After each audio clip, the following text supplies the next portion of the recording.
বিশ্বব্যাপী অস্থিরতা ও বৈদেশিক সহায়তার পরিমাণ কমে যাওয়ার প্রেক্ষাপটে শান্তি প্রতিষ্ঠায় বিনিয়োগের ওপর গুরুত্বারোপ করেছেন জাতিসংঘ উন্নয়ন কর্মসূচির ইউএনডিপি প্রধান হাওলিয়াং জু। রোববার তিনি এক বিবৃতিতে বলেন, অস্থির বিশ্বে শান্তি প্রতিষ্ঠার জন্য সহায়তা ও বিনিয়োগ এখন অত্যন্ত জরুরি।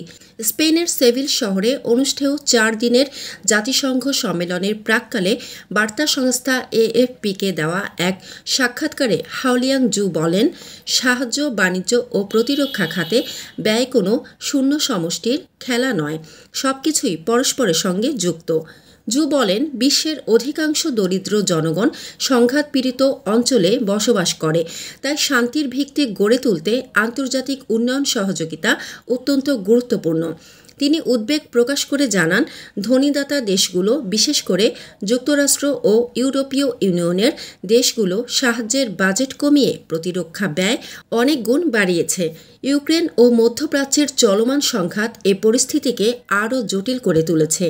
হাওলিয়াংজু বলেন, 2024 সালে বিশ্বব্যাপী সামরিক ব্যয়ের পরিমাণ পৌঁছেছে রেকর্ড $2.7 ট্রিলিয়ন, যা আগের বছরের তুলনায় 20% বেশি।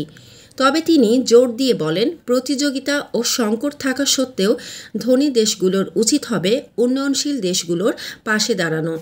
জো বলেন, ভঙ্গুর রাষ্ট্রগুলোতে শান্তি ও স্থিতিশীলতায় বিনিয়োগ করলে অভিবাসন, নিরাপত্তা এবং অর্থনৈতিক চ্যালেঞ্জগুলো অনেকটাই নিয়ন্ত্রণে আনা সম্ভব।